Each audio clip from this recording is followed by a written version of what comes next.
అందరికీ నమస్కారం. ఇట్లు మీ Tammineni Ravikumar psychology faculty. Lockdown సందర్భంగా దాదాపుగా ఆ, బయట పూర్తిగా కర్ఫ్యూ ఉంది. దానికి సంబంధించి బయటకు వచ్చే అవకాశాలు దాదాపుగా లేవు. కాబట్టి ఇంటిలోనే మీరు కూడా దాదాపు ఇంటిలోనే ఉండండి. బయట తిరగద్దండి, ఎందుకంటే బయట పరిస్థితి సరిగా లేవు. కాబట్టి మోస్ట్లీ డిఎస్సి ఆస్పిరెంట్స్ మాత్రం కంపల్సరీగా ప్రిపేర్ కావండి. ఇప్పుడు ఇంట్లోనే మీకు రికార్డ్ చేస్తున్నాను. బయట ఇన్స్టిట్యూట్స్ ఏంటివి లేవు.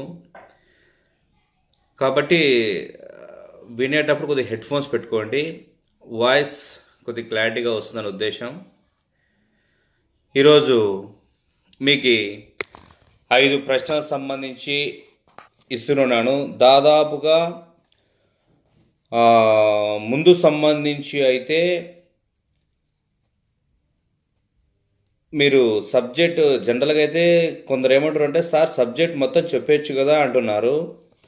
సబ్జెక్ట్ సంబంధించి మీరు దాదాపుగా విని ఉంటారు, బయట ఇన్స్టిట్యూట్స్లో కూడా విని ఉంటారు, బాగా బుక్స్ చదివి ఉంటారు.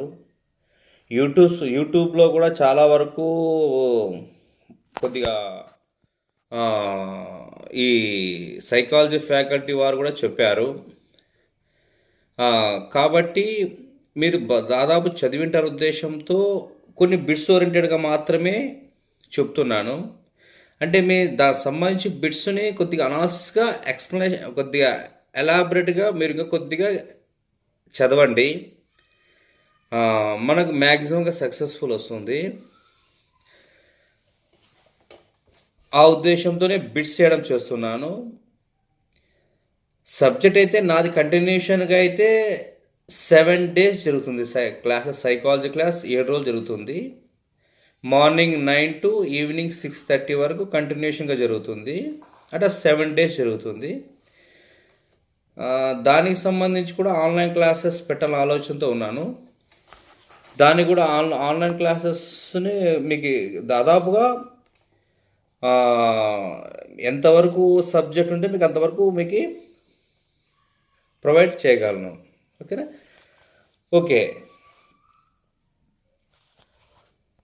ఓకే, మొదటి ప్రశ్న కొద్దిగా జాగ్రత్తగా వినండి. మొదటి ప్రశ్న, జనరల్గా ఈ లాక్డౌన్ సందర్భంలో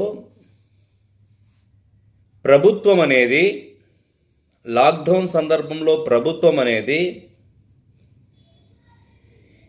అబ్రహం మాస్లో ప్రకారం ఏ అవసరాలను దృష్టిలో ఉంచుకొని కొన్ని వెసులుబాటు కల్పించిందని. Simple question. Abraham Maslow very very important person, సైకాలజీలో very very very important person అతను. కాబట్టి అతని గురించి చాలా very very important person Abraham Maslow. ఒక మానవతావాది. మనకున్న మానవతావాదులు 3: Abraham Maslow, Carl Rogers, Kurt Goldstein. ఈ 3 కూడా మానవతావాదులే. దాంట్లో ఈ మానవతావాదం ఓరియంటెడ్గా తీసుకుంటే, విషయం ముందున్న వీడియోస్లో కూడా చెప్పాను మీకు. ఇది 13వ వీడియో అనుకుంటా, 13వది. మిగతా 12 సంబంధించి ఒకసారి వినండి. దాదాపు క్వశ్చన్స్ దాదాపుగా ఈజీగానే ఉంటాయి. మీరు దాదాపుగా బాగా చదివిన వాళ్ళైతే బిట్స్ చేయడం చాలా సులభంగానే ఉంటుంది. ఓకే, దీనికి సంబంధించి ఆప్షన్స్: ఏ 5-1,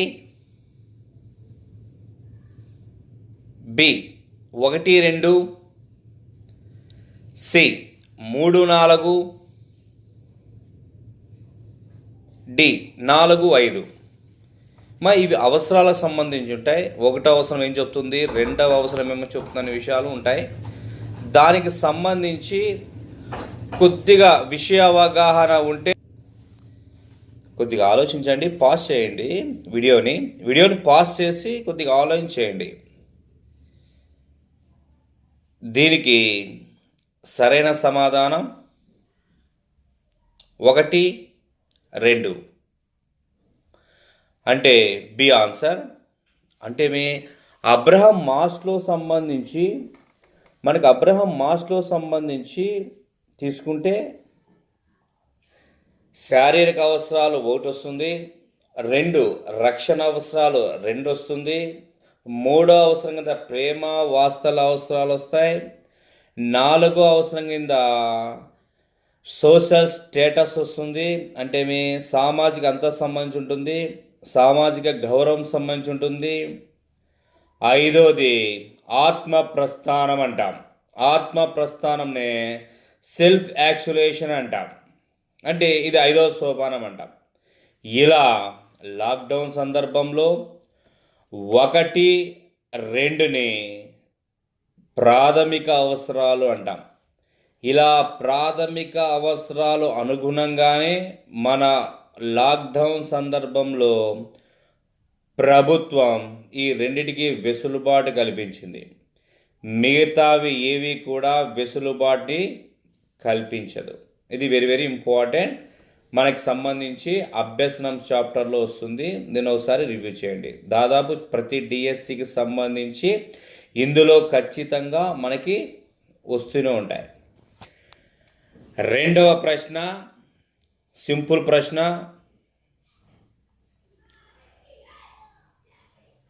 లాక్డౌన్ సందర్భంలో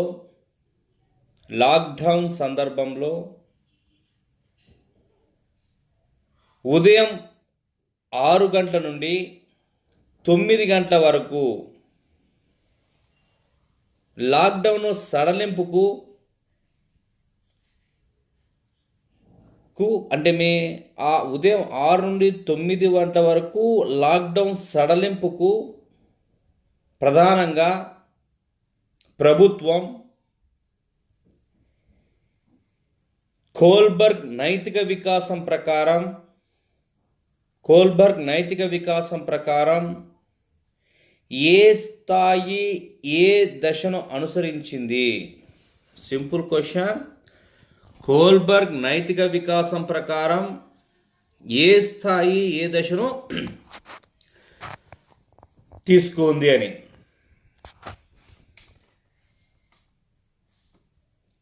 ఆప్షన్ ఏ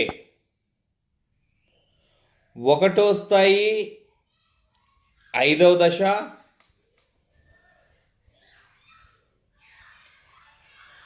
2వ స్థాయి 4వ దశ,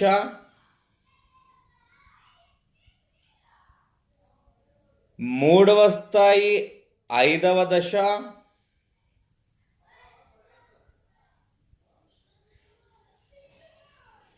5వ స్థాయి 3వ దశ. జస్ట్ కొద్ది వేరియేషన్ ఉంటుంది 3, 4. వీటిని ఆన్సర్ ఆలోచించండి. కోల్బర్గ్ నైతిక వికాసాలు వెరీ వెరీ ఇంపార్టెంట్ టాపిక్. ఆ టాపిక్ కంపల్సరీగా ప్రతి డిఎస్సిలో కంపల్సరీ వస్తుంది. కాబట్టి DSC aspirants must and should have to prepare the Kohlberg moral development. It's very very important.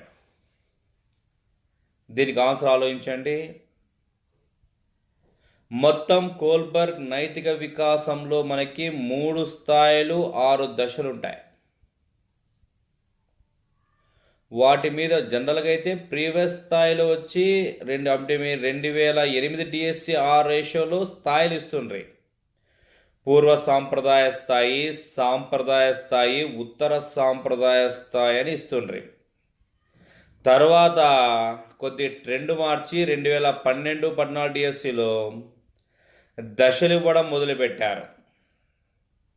అంటే విధేయత శిక్ష దశని, సంతోష సాధనోపయోగ దశని, మంచి బాలుడు మంచి బాలిక దశని, తర్వాత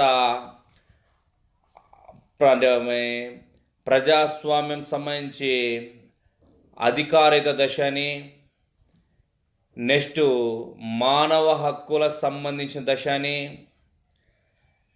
ఆఖరి దశ అంతరాత్మ దశగా డివియేషన్ చేశారు. ఇక్కడ మనకున్న 6 దశల్లో ముందు అలా ప్రీవియస్ 2012-14 డిఎస్సిలో వచ్చాయి. తరువాత స్థాయిని దశనీయకుండా ఓన్లీ రోమన్ అంకెలో మాత్రమే ఇవ్వడం మొదలుపెట్టాడు. అదేవిధంగానే అడిగాను ఇక్కడ క్వశ్చన్. రోమన్ అంక ప్రకారమే ఇక్కడ ఉంటాయి. ఆ విషయాన్ని కొద్దిగా అవగాహన చేసుకోవాలి. ఇక్కడ ఉన్న సరైన ఆన్సర్ మనకి ఇక్కడ ఉన్న ఆన్సర్స్లో మూడవ స్థాయి 5వ దశ. Very very important concept. అంటే ఉత్తర సాంప్రదాయ స్థాయి ఉంటుంది. 5వ దశ అంటే మానవ హక్కులకు సంబంధించి, అంటే కొద్దిగా వెసులుబాటు విధానం ఉండేంత కూడా మనకి 5వ దశలోనే. జనరల్గా 4వ దశలో పూర్తి రూల్స్ అండ్ రెగ్యులేషన్స్ ప్రకారమే సిస్టమ్ ఉంటుంది. అంటే లాక్డౌన్ అంటేనే కంపల్సరిగా ఇంట్లో నివాసం ఉండాలి. అయితే కొన్ని వెసులుబాటులు, కొన్ని సవరణలు చేస్తుంటే దాన్ని మానవ హక్కులకు సంబంధించి కొన్ని వెసులుబాటు ఉండే విధానంగా ఉంటుంది. కాబట్టి 3వ స్థాయి 5వ దశగా దీన్ని పరిగణిస్తారు. మరొక ప్రశ్న, దృష్టి క్షేత్రం ప్రకారం విజన్ ఫీల్డ్ ప్రకారం సంపూర్ణ దృష్టిలోపం గల వ్యక్తిగా మనం ఎప్పుడు నిర్ధారిస్తాము అని. దృష్టి క్షేత్రం ప్రకారం మనం ఎప్పుడు సంపూర్ణ దృష్టిలోపం గల వ్యక్తిగా మనం నిర్ధారణ చేస్తాము? <10 degrees, <20 degrees, <30 degrees,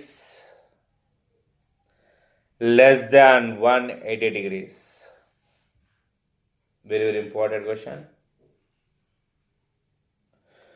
దృష్టి క్షేత్రం ప్రకారం సంపూర్ణ దృష్టిలోపం గల వ్యక్తిని ఎప్పుడు నిర్ధారిస్తాం?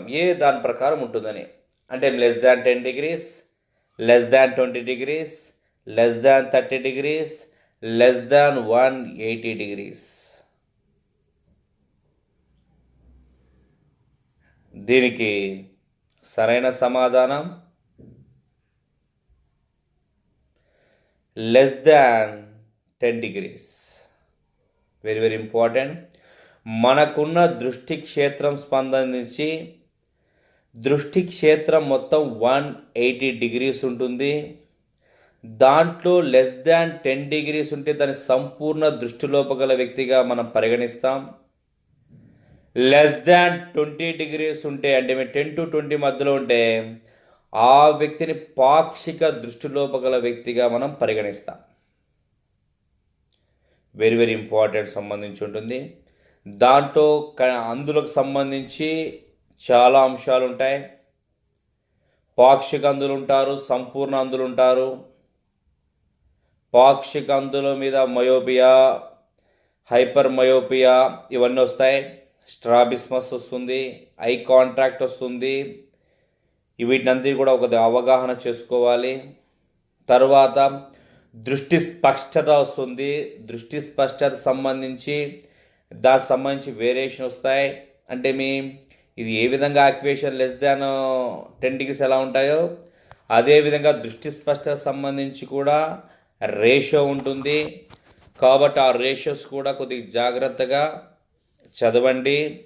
1కి 2-3 సార్లు బాగా చదవండి. సైకాలజీ కొద్దిగా డ్రై సబ్జెక్టుగా ఉంటుంది.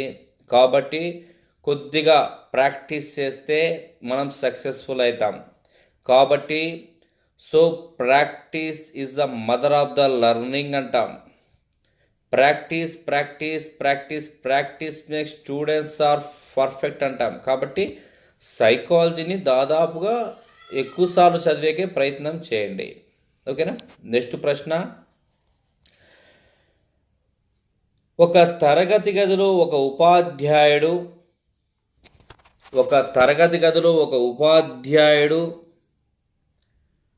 విద్యార్థులను సమూహాలుగా విభజించిన తర్వాత ఆ విద్యార్థులకు సంబంధించిన భావాలను వ్యక్తపరిచేటప్పుడు పూర్తిగా స్వేచ్ఛా వాతావరణాన్ని కల్పించి ఎటువంటి ఆంక్షలు లేకుండా పూర్తిగా విద్యార్థులు తన యొక్క భావాలను పూర్తిగా వ్యక్తపరిచే విధంగా చేసే విధానాన్ని ఏమంటారు అని. జనరల్గా ఇది ఒక విద్యార్థులకు సంబంధించి క్రియేటివిటీ డెవలప్మెంట్ కోసం చేసే ఒక పద్ధతి. ఈ పద్ధతిని ఏమంటారు అని. ఏ స్టెరిలైజేషన్, యాక్విజేషన్,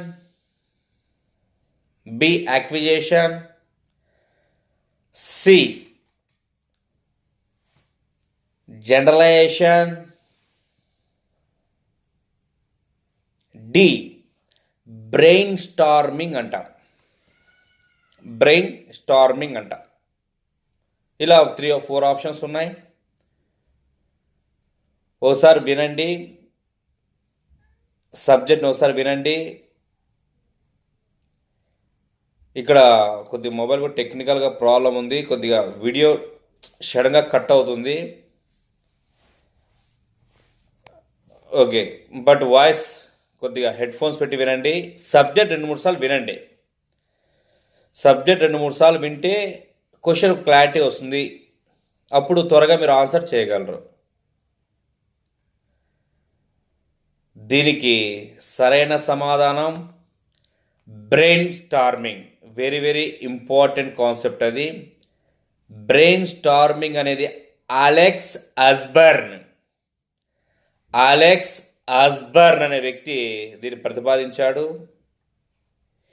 ఈ విధానం ప్రకారం విద్యార్థులు స్వేచ్ఛగా తన యొక్క భావాలను వ్యక్తపరిచే విధానం ఉంటుంది. ఎటువంటి ఆంక్షలు, ఎటువంటి నిబంధనలు, ఎటువంటి కండిషన్స్ ఉపాధ్యాయుడు ఇవ్వడం జరగదు. ఇది క్రియేటివిటీ డెవలప్ చేసే ఒక ప్రాసెస్. వెరీ వెరీ ఇంపార్టెంట్ అది. ఇందులో ఒక ఆప్షన్లో యాక్విజేషన్ ఒక వర్డ్ వచ్చింది.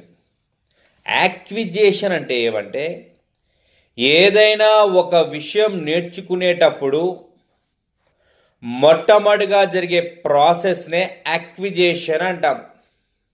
అంటే నేర్చుకునే ఫస్ట్ మొదటి స్టెప్ అది. అది ఎక్కువగా ఆడొస్తుందంటే ప్రత్యేక అవసరాల పిల్లల్లో ఇదొక కాన్సెప్ట్గా వస్తుంది. ఇప్పుడైనా ప్రశ్నకు సంబంధించి వైయక్తిక భేదాలకు సంబంధించిన కాన్సెప్ట్స్ను పెట్టాలి. ఓకేనా. నెక్స్ట్ ప్రశ్న, థియరీ ఆఫ్ లెర్నింగ్ స్టైల్స్ అంటే అభ్యసన శైలులకు సంబంధించి అయితే స్టైల్స్ ఉంటాయి. లెర్నింగ్ కూడా కొన్ని స్టైల్స్ ఉంటాయి. అందరూ ఒక విధంగా చదవరు, అందరూ ఒక విధంగా పాఠాలు చెప్పరు, అందరూ ఒక విధంగా వినరు. అట్లా థియరీస్ ఆఫ్ లెర్నింగ్ స్టైల్స్ ఉంటాయి. అలాంటి సిద్ధాంతాలను ప్రతిపాదించిన శాస్త్రవేత్త ఎవరు అని. అంటే కొందరు వినడం ద్వారా నేర్చుకుంటారు, కొందరు చూడడం ద్వారా విషయాన్ని బాగా గ్రహిస్తారు, కొందరు వర్క్ చేయడం ద్వారా బాగా విషయాన్ని గ్రహిస్తారు, కొందరు ఊహించి విషయాన్ని బాగా గ్రహిస్తారు, కొందరు రాయడం ద్వారా విషయం. అంటే ఒక్కొక్క స్టూడెంట్ది ఒక్కొక్క స్టైల్ ఉంటుంది. అంటే దాన్నే ఇంట్రా పర్సనల్ రిలేషన్షిప్ అంటాం. ఇంట్రా పర్సనల్ రిలేషన్షిప్స్లో ఒక్కొక్క విధానం ప్రకారమే నేర్చుకుంటారు. అలాంటి స్టైల్స్ సంబంధించి అలా స్టైల్స్ ఉన్నప్పుడు A Spearman, Carl Jung, Thorndike, Adler. ఇలా 4 ఆప్షన్స్ ఉన్నాయి. Spearman, Carl Jung, Thorndike, Adler. ఇలా మనకి 4 ఆప్షన్స్ ఉన్నాయి. 4 ఆప్షన్స్ సంబంధించి థియరీస్ ఆఫ్ లెర్నింగ్ స్టైల్స్ అంట. ఆ సిద్ధాంతాన్ని ప్రతిపాదించిన శాస్త్రవేత్త B. Carl Jung. Very very important concept అది. అంటే మీ ప్రతి వ్యక్తికి చదివే స్టైల్ ఒక్కొక్క విధానం ఉంటుంది. అలాంటి వ్యక్తిలోని విషయాన్ని అతను ఎక్స్ప్లెనేషన్గా చేయడం జరిగింది. ఇది లెర్నింగ్ చాప్టర్లో వస్తుంది. ఓకేనా? ఓకే, కొద్దిగా జాగ్రత్తగా బాగా వినండి, బాగా ప్రాక్టీస్ చేయండి. ఓకే, ఇట్లు మీ తమ్మినేని రవికుమార్, సైకాలజీ ఫ్యాకల్టీ.